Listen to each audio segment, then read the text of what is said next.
Hello guys, তোমরা সবাই কেমন আছো?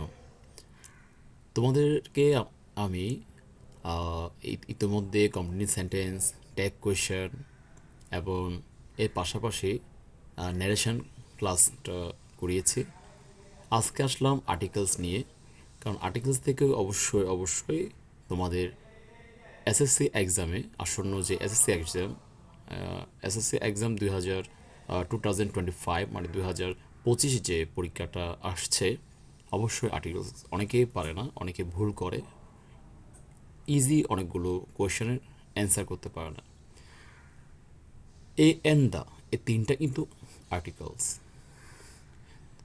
এটা অনেকে আর্টিকলস বলে, অনেকে আর্টিকেলস বলে। ওয়ান,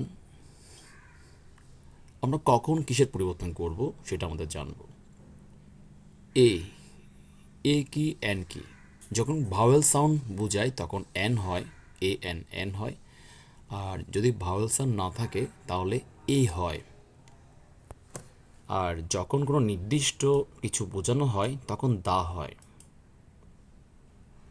তাহলে আবারও বলছি, যখন ভাওয়েল সাউন্ড বোঝানো হয় এ, এ, ই, আই, ও, ইউ, এই পাঁচটা মিলে কিন্তু ভাওয়েল, আর তখন এন হয়।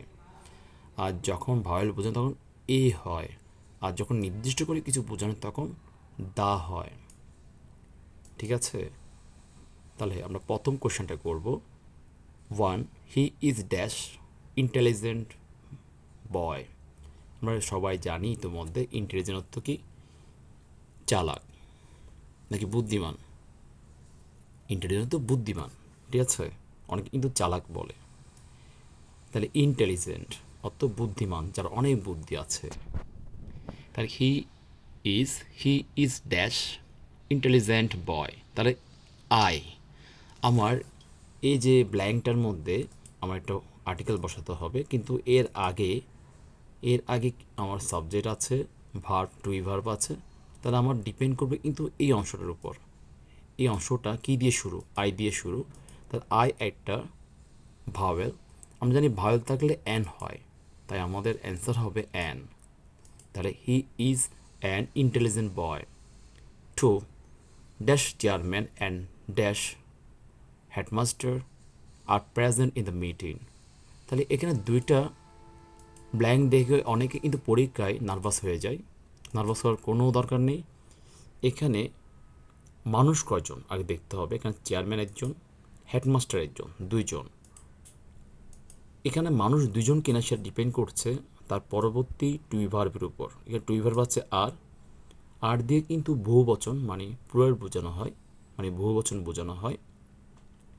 তার মানে এখানে দুজনকে বোঝানো হচ্ছে।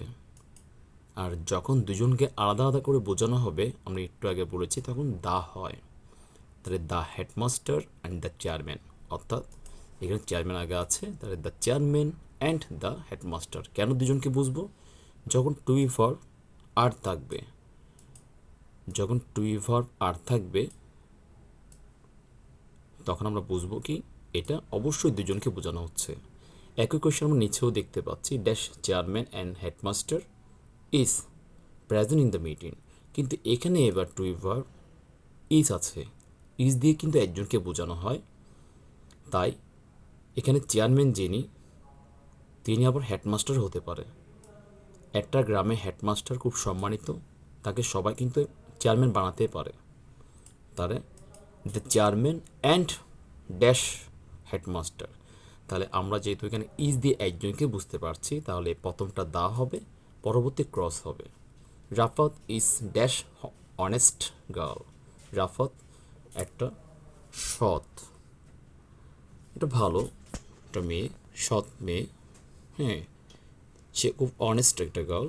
সেক্ষেত্রে আমরা জানি যখন এইচের উচ্চারণ যখন সরীয় বা সরার মতো উচ্চারণ হয় তখন আমরা অ্যান ব্যবহার করি। তাই Rafat is an honest girl, তখন আমরা এখানে অ্যান ব্যবহার করব। নর্মালি কিন্তু আমরা এখানে এস থাকলে, যখন এস থাকে তখন আমরা এ ব্যবহার করি, কিন্তু আজকে আমরা অ্যান ব্যবহার করব যখন এইচের উচ্চারণ স্বরেয় বা স্বরের মতো হয়। আজকের ক্লাস আমাদের এইটুকু ছিল। পরবর্তী ক্লাস আমরা আবার নিয়ে আসবো অন্য কোনো ইনফরমেশন নিয়ে। সবাইকে ধৈর্য সহকারে ক্লাসটা উপভোগ করার জন্য অনেক অনেক ধন্যবাদ। টাটা।